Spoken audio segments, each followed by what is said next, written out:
And please welcome writer-director Craig Johnson and stars Kristen Wiig and Bill Hader.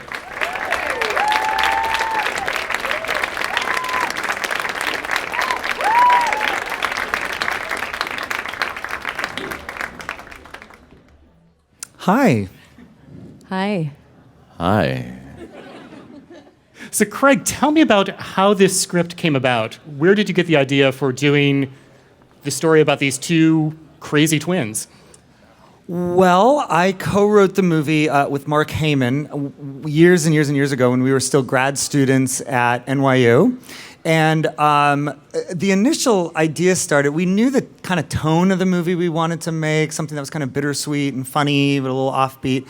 But we didn't really know what we wanted it to be about. So we just started throwing out kind of stories from our own life. And while nothing in the movie, like plot-wise is overtly autobiographical, You're not a twin. I'm not a twin, but I do have a sister. And so a lot of my relationship with my sister came into play in this movie, specifically like using humor to deal with dark stuff. But the initial spark came because it's hard to say, it's a little bit of a spoiler alert, so I'll just talk more about the brother and sister relationship is from my own brother and sister. Get the iPad. Me and my sister. Get the new iPad. Get the new Remember, iPad. you should get a case for your laptops. Yeah, because if you drop it, Get a nice soft You back case there. for your Yep. laptop. the people in the blue shirts are going to help you. Hey, they're Yep. geniuses. There you are. They're geniuses. In case you were wondering what didn't mean to it was interrupt. like on set. Sorry. This is what happens in movie theaters too, actually. People are just shopping in the back. Yeah, it's a QVC thing going Yeah, on. especially in LA, yeah. So now, when you were writing the script, I'm imagining that you were not thinking of Gillian Stefan in these roles initially.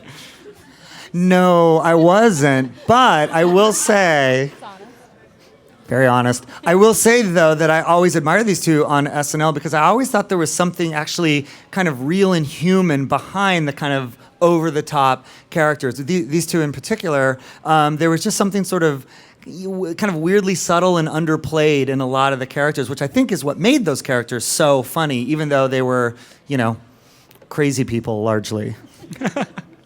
So when did you find the script? How did the script find you two? I was sent the script in 2010 and loved it. Met Craig.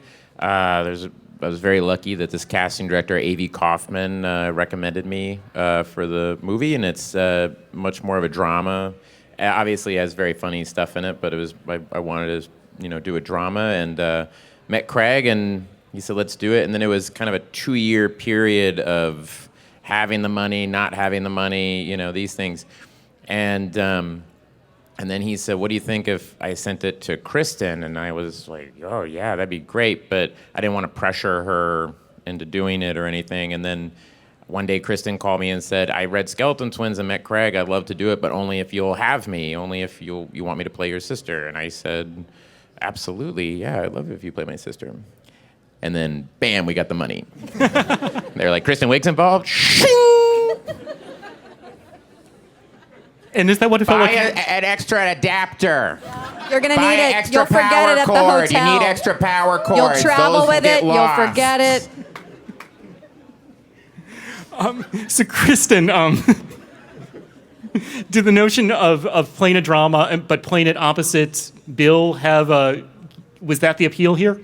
Very, very much so. I mean, I read the script and I absolutely loved it. And yeah, there's some heavier scenes in the movie as well as, very comedic scenes. And I just felt very comfortable. Obviously, with Bill, we've known each other and worked with each other for years. And we get to play brother and sister. And we already are very close and have that kind of relationship anyway. So it made it so much easier. And I won the lottery in terms of that chemistry, that kind of brother-sister chemistry. It's just you can't invent that as a director. You can maybe tease it out a little bit, but that was just so baked into their existing relationship as friends, and that was very, I was lucky. Well, I think we do have a clip that shows some of that rapport. So can we play that first one? That's actually the last shot of the movie, which is weird. That kind of gives away, and then credits roll right after that. Over a erupting volcano. Yeah, we're going. The credits go into the giant volcano. Pterodactyl goes. I'm a very experimental director. Well, actually, seeing a scene like that, I wonder how much of that was, in fact, on the page. There was some improvisation in that bit. Shocked. Shockingly, right? Yes. The movie. I mean, the script is it's very written, but But then was unwritten sequentially in every scene. what? What did you just say? No, This was we stuck to the script mostly in this movie. didn't really- yeah, There, we there was didn't a really really, improvise really that much. well written script, and then there was certain moments like that where, the initial scene, would just, hey, you need to take the edge off, and you would do 3 takes of that, and on the 4th take, Craig would go nuts. We have it, Right. and then something like that would happen where we would just start messing around, and it would get loose, and we felt comfortable with the scene, and. yeah, but I love it when actors riff on the lines a little bit and put things into their own words. I think it can make things feel a lot more authentic and natural. And I think I would be a bad director if I had Kristen Wiig and Bill Hader in a movie and didn't encourage them to riff a little bit. Now, it seems like the two of you have been, in your post-SNL days, pursuing more serious projects. You did a terrific movie called Hate Ship, Love Ship. You're in the disappearance of Eleanor Rigby. Are you seeking out these roles deliberately? Are you trying to sort of avoid the SNL stamp, or are these the best scripts that are coming along for you? That's pretty much Yeah. it. It's kind of an uninteresting answer, but yeah, when something comes your way and you read it and you I'd connect to it. like to go see this. Yeah. That's kind of, and then it's a dual thing of who's involved with it. I would go see that, and that's an interesting part. And sometimes it's not the lead part. It's another part. Eleanor Rigby, I have much more supporting part in that movie. But I just thought, wow, what a cool idea, and Now, what was it about this script in particular and these characters that drew you in? I don't get offered these. I'd never been offered something like this before. I've been sent something like this before. I usually get sent much more broad comedies, and I thought the relationship between the brother and sister. I have 2 sisters. I really related to that, and I also related to the character of Milo, of being a guy who, I moved from Tulsa, Oklahoma, to L.A. to make it in the film industry, and I related to a guy going out there and that fear of maybe it won't work out, and his relationship, again, I don't want to give a lot away, but his relationship with a teacher, his relationship with his sister, going back home kind of, and reassessing your life. And, I related to all that. And I thought it was so beautifully written and so subtle. It reminded me of like those great movies in the 70s, that there was ambiguity there and it trusted its audience, and you don't read a lot of scripts like that, And was there a scene or scenes that particularly scared you to do, that sort of pushed you further than you think you've gone? Well, the opening of the movie was really rough. Reading the script, the opening of the movie, this isn't a lot of reviews and stuff of it, but the opening of the movie is me, both of us, attempting suicide on the same day. So it's and that was really tough to shoot that scene. I was in a bathtub, and I remember just reading the script, going, well, this is not the usual thing I get sent, but being really intrigued by it again because it was subtle. It had something to do with the story. It wasn't exploitive or anything. It was really smart, and it was funny. The next scene was funny. Yes, don't let that throw you. There's funny stuff in the movie, so. Kristen, what about for you? What was the biggest challenge here for you? I think probably the biggest challenge was I didn't really realize it until we started shooting it. Was the scene where Bill and I are fighting. There's a scene where we get in this really horrible fight, and I say some really unforgivable things to him, and it was really hard to shoot that scene because obviously I know I'm not saying these things to Bill, but it's still like Bill's face I was looking at and yelling at him, and we really say some really not nice things to each other, and it was really difficult to shoot that scene. And, Yeah, and I mean, I was, pushing them and to do, we did a number of takes, and they were giving it their all in each one. And there was a point too. I remember Kristen said, I don't know how much longer I can say such mean stuff to Bill, and that kind of broke my heart a little bit. And then I made her do another take. Yeah. Now, was there a challenge in making up Bill's face? Oh. Well, we had makeup people. Oh, Thank God. so you didn't do it yourself. Well, let's take a look at that clip. Yeah. So, Kristen, you're saying that is not your handiwork? No, I can't take credit for that. No. Gosh, no. It was such a beautiful makeup job. Now, Craig, can you talk a little bit about the music in this film? Because it just seems perfect for the film and for these characters, and very of an era. So it's Right. Yeah. Well, thank you very much. People have called out the tone of this movie as something they like, that the balancing act between sort of the funny and the more emotional stuff. And I think music has a lot to do with that. Beyond this sort of, I think, beautiful score by Nathan Larson, which kind of really rides that line. I think it's a real warm score. I think it's uplifting without getting, treacly or syrupy. But then there's a lot of source music, 2 songs, largely from the 1980s. And that really had to do with the characters who were, best friends as kids. And the characters are in, they're kind of mid-30s. And so they would have been kids in the 80s. And so there's a little bit of, as they connect, it's largely over the music of that era. And it's sprinkled throughout.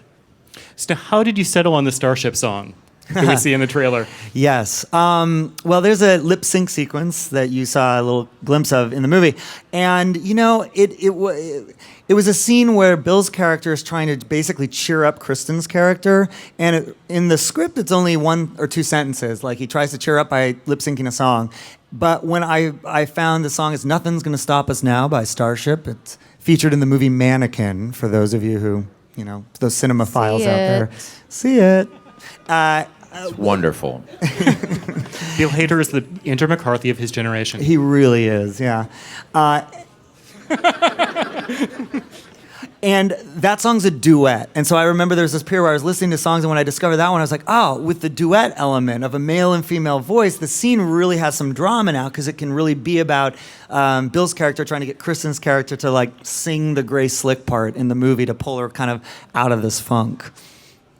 And so the scene ends up being it's epic in the movie, so it's reason enough to go see it. Now, did you two know that song beforehand? Oh, yeah. Okay. Oh, yeah. Yeah, I mean, I listen to it every day on the way to work, on the way back to work, because I had to lip sync it perfectly and be able to dance to it. And so, yeah. And you choreographed that number yourself, or? Well, it was like a big collaboration. I mean, but that was very much, I think if my sisters see the movie, they'll recognize we would lip sync to songs and you would act out the lyrics, so it was like nothing's gonna stop us now, or whatever. So what was your go-to song growing up with your sisters? Oh man, I remember Aha, Take On Me. That was a big one. You would act out that video. You would ram into walls and stuff. And Kristen? Maybe that Tears for Fears song, Shout, right? Shout? Yep. Remember that video, how they were all doing, they were in total unison? And I never knew where they were looking. They were always looking up "Is that look on in that? You're gonna in a jump for joy." That's the only part. Yeah. But they're all looking like this. They're never looking what? And as a kid, I was like, where are they looking? Yeah, look behind me. They're looking at a little square piece of tape. Yeah. Guys, just look at this and sing, all right? Roll. Now, is it hard to segue from a scene like that to one of the more serious or dramatic scenes? Yes. Yes. Yeah. And we did a lot of that. It was an indie film. We didn't have a lot of time to shoot it, so we would have to cram a lot into one day. And I mean, Bill, when we shot We shot the scene, and then the next scene... the lip sync scene. We shot the lip sync scene, which was so much fun, and Chris and I are jumping up around and having a blast and lip syncing. And then Craig went, all right, we're done with that. Now we're going to do this scene where I have this very sad monologue about peaking in high school. And I just went, oh, man. And I went outside and kind of walked around the block to kind of get back into another. And Kristen was so great. She, crying in the scene. And it was just, total 180 degree turn. It was a tug of war. I mean, the movie's got a little bit of that vibe. It's sort of your things are really great. I when I was watching it the other day, I was like, there's actually 3 almost needle scratch moments where things are either sad and then all of a sudden, whoa, they shift, or it's typically more things are going great and then uh-oh. Yeah, it's a little rut-row. No, how long was the shoot? 22 days, which is not very long for Not movies. very long. And you shot upstate or? In Nyack, New York. Yeah, so Rockland Anyone? County. Yeah, anyone? No one from Anyone? Nyack. Yeah, Pulling out nobody. Usually there's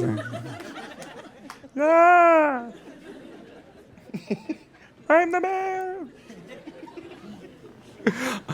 Now, we do have one more clip here that I do want to play that is not quite as funny, but is actually kind of, but has its comedic moments that actually are very revealing. So if we can play that last clip here.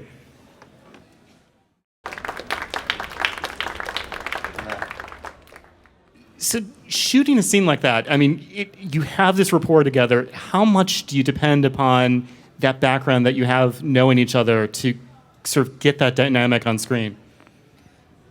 A lot. I mean, Yeah, it's everything. I mean, it's just different working with Kristen if it was anybody else, because we've known each other for so long and work at Saturday Night Live, you're for 9 months basically like living with each other and going through so many highs and lows, that I just feel it's very easy to be vulnerable around each other and to feel free to fail in front of each other, and which is kind of the best gift you can have as an actor, is feeling comfortable to do things like that, So what was your biggest failure in making this film? On the movie? Mm-hmm. Oh, it's all on the editing Great room question. floor. It's all on the editing room floor. But I tried a lot of shit that did not work, probably. You know what? It's not that there's stuff that you guys did that didn't work. It's just because to find the tone of this movie, there would be stuff that they would do that was so funny, actually, where I had tears streaming down my face. But then we realized that, I feel like I'm being a little taken out of the movie, and this doesn't quite feel like brother and sister. It actually feels, a little bit like two people on Saturday Night Live. And as funny as that is, and there'll be some like deleted scenes on the DVD and everything, it just made sense to remove it from the movie just to make sure that everything felt real and natural. And on the flip side, there were some like emotional beats that also didn't, that felt out of proportion with the rest of what's going on. It's all about looking at the whole picture, And even though a scene might make you crack up, or this scene, we were just talking about a scene that was really emotional on set that I did with Bill, that just, in the actual finished movie felt like a little too much. So I think we're going to open it up to questions now. Is that right? We have 2 mics on either side. Raise your hand and we'll come to you. guy in the blue shirt in the back. Blue shirt in the back. Blue shirt. The guy at the Genius Bar. Something's hanging around your Hello, I'm neck. the Genius. First question is going to be in the back. Okay. So you guys got to work with Joanna Gleason, who played Yeah. your guys' Yes. mother, who's Yes. an amazing stage Amazing. actress. Amazing. How was it to be able to work with her? Oddly, not. No, I'm kidding. It was, she was a wreck. Doesn't speak English. No, she was amazing. She was amazing. I couldn't believe when she showed up. I felt like I needed to sit up straight. And Right, yeah. Well, She's she just incredible. It's that thing again. That's like a gift where someone shows up and makes you go, "Oh, I have to be good in these scenes," because she's bringing it so much and so professional and so amazing that you were just had to keep up with her. And anytime, the role is smaller, but she just infuses it with so many dimensions. I mean, there's a whole backstory in this woman who's not on screen for very long. And it's because Joanna is such an incredible actress that you actually feel this is a fully fleshed out woman. Yeah. I hope. You do. I don't hope. I know. This question's for the actors, Bill Hader and Kristen Wiig. What was your experience like when being in Night at the Museum and Secret Life of Walter Mitty? What was Ben Stiller and Robin Williams like from your point of views? And what was it like doing the voices of this in Despicable Me and Monsters University? good questions. Thank you. Which one do you want to take? Oh, I'm Ben. gonna take the second one. I'm gonna be weird. Ben Stiller is a very nice He's- guy. I've known he's Ben great. Stiller actually since I was 17. Ben Stiller used to date Jeannie Triplehorn, who's from Tulsa, Oklahoma. I was friends with her, and I one time had Thanksgiving at her house when I was 17, and Ben Stiller was there. And I was like, whoa. He was like the first celebrity I ever met. And he was about to direct Cable Guy. And I remember, I was like, wow. And I went to high school the next day. I was like, I met Ben Stiller. And everybody was like, shut up, dude. Night Museum 2 is a blast. Unfortunately, I did not get to work with Robin Williams. We did not work on the same day, but I got to work on that film and had a very fun time. And I'm glad you liked my Monsters University two-person. Oh, thank you. Well, I'm about to do this movie Inside Me too. Out, which is great. But I'm glad you liked my slug character. I did too. It took me exactly 10 minutes to record that. They didn't pay me. No. I did second, third, first. Okay, Go. so Ben Stiller is incredible. I'm happy that I got to work with him, and then he had me in his movie, Secret Life of Walter Mitty, which I love. Of course, absolutely. And what was the animated movie? Yes, that was really fun. You just kind of get to be in a booth by yourself. You don't really get to be with the other actors, which isn't always fun because you want to be able to play off other people. But Yeah. it was I felt very lucky that I got to be in that movie. Yeah, thank you. Okay, next question is actually going to be in the center back, right over this way. I don't have a question, but you two in Adventureland was everything to me.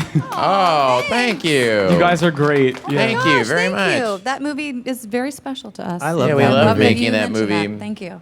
Thank you so much. Thank you. We felt like our characters, when we have a weird backstory for our characters, that they were independently wealthy or like that they weren't getting paid to run the amusement park. Like we had this weird backstory for that couple. It's the weirdest couple ever. Yeah, we would tell Greg Mottola, the director, about it, and he would go, all right. Like, that's not going to be in the movie, but all right. Oh, that they were swingers. That was it. Probably. Might be maybe both. Independently wealthy swingers. Non that. Is there someone waving back there? Somebody's waving back We have there. another Are you saying question. hi, or do you have a question? All the way to the left. He's of just the way. waving. He's just- Yes. My Next answer question is is in the front, to your right. Hi. hi. Hi. Oh, my God. I wanted to ask about the importance as artists about getting out of your comfort zone and not really sticking to things that are familiar and comfortable to you. Could you That's hear a me? very good question. Yeah, it is a very good question. Thank you for a very good question. I have no answer. We're not going to answer it. I'm not going to answer but it. it was great.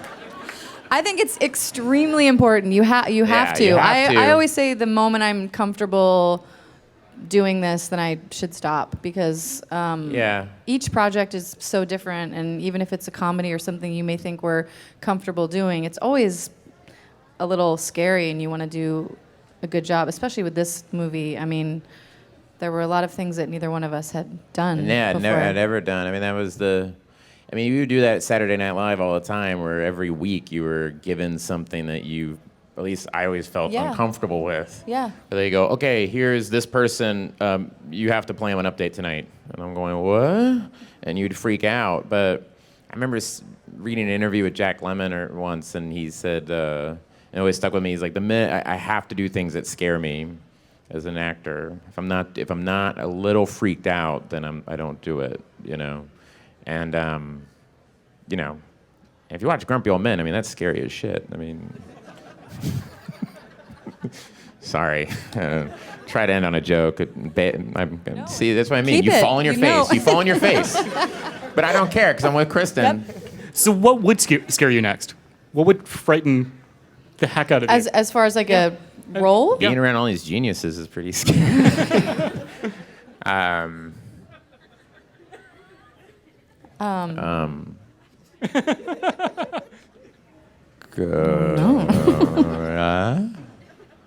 I don't know. It's like you don't know because you never thought about it. Then you read a part or something and you go, whoa. Good answer. I don't. I bet that's true. Because I can't I don't think know. of anything. If I could think of something that scared me, then obviously deep down I'm not really scared of it, right? Come on. Next question. The next question Sweating. The next I'm questions? getting a little scared right now. The next question's right in front of you guys.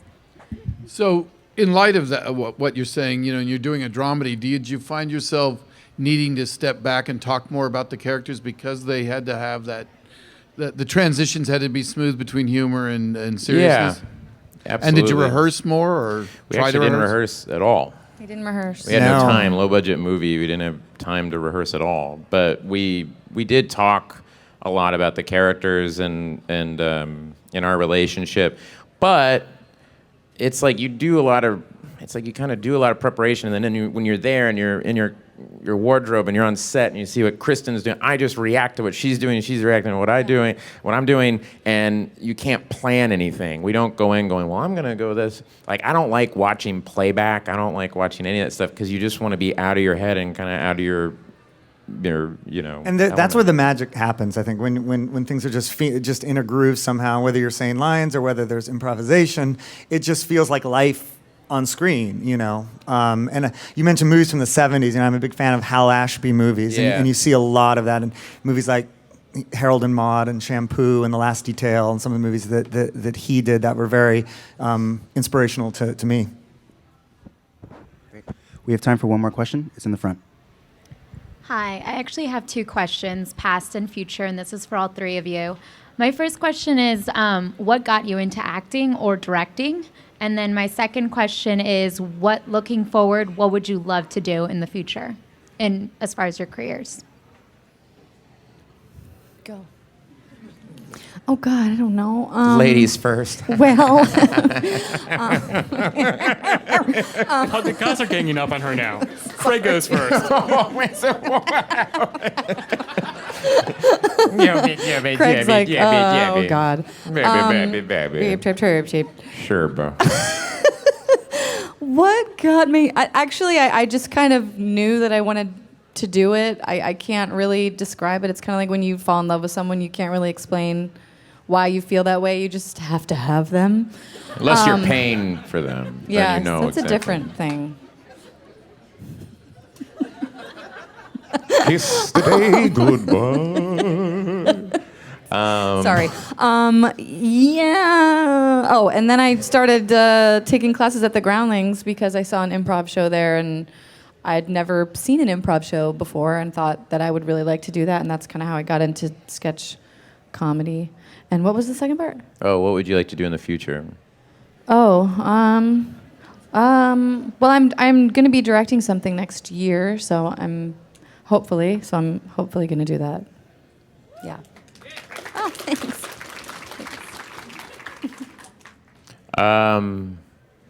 I wanted to actually be. I grew up wanting to be a filmmaker. I actually was not acting was never on my radar. I did a little theater in high school because my high school girlfriend did theater, and she was like, "I'm auditioning for the play," I was like, "All right, baby." Your And voice was so weirdly different. lower when I you lost were my younger. accent, yeah, I was. When I was 15, I had a very, man, that's cool. I like that Pearl Jam band. Man. 1994. A good year. Sorry, this could go on forever. It won't get any funnier. But and then I moved to LA, and I wanted to become a director, and I was a production assistant for a long time. I was bringing people coffee on movies, and then I was an assistant editor on reality shows and shows like Iron Chef and things like that. And the whole time writing and trying to make sense. And then I realized what happens is you get someplace and you're like, I haven't done anything creative. I'm trying to pay the bills. I'm not making a lot of money. And then I'm like, I'm not really doing what I came out here to do. I might as well just go back to Oklahoma, And it was depressing thought. And then I went not to Groundlings, but to Second City, LA, and I went and started taking classes there just as a way to do something every Saturday that was creative. I would go there and I would fall on my face. I would do something that was not good. The next week I go back and you fall on your face like a little bit less. And I would go, okay, and then you fall like a little bit less, and you just keep learning and feeling comfortable, And then I got insanely lucky that Megan Mullally saw me in one of those shows and recommended me to Saturday Night Live, and then that became like my school, and performing. In the future, I would love to direct a movie. Yeah, that's what I like to do. I started as an actor and a theater kid, actually. It's funny, the reversals here. You both are going to, direct. And I'm going to star in a movie someday. No, I know the probably won't An happen. action movie. An action movie. That actually is the answer The of new what Tomb Raider. It's set in the 40s. I'll answer the second part first. I'd really love to direct an action movie or more of a genre thing. But I was a theater kid and was a theater major and got really into writing, directing theater, but was a big movie nerd and always knew I wanted to transition into film directing. Was living in Seattle at the time and just kind of said, I'm going to apply to film school. And so I ended up going to NYU for graduate film school, made short films and made a small feature before this one. This is my second feature. You can applaud. I know I'm not as funny. Oh, stop. Craig. Yeah. The power. The power I wield up here on the stage. And that is a full stop for us. So thank you, Craig Johnson. Oh, thank you. Kristen That's Wiig, it? and Bill we're gonna Hader. end on that? Oh, I'm sorry. All right, well. All right, that was lame. Sorry. The Skeleton you, Twins in everybody. theaters this Thanks. month. Buy an extra laptop.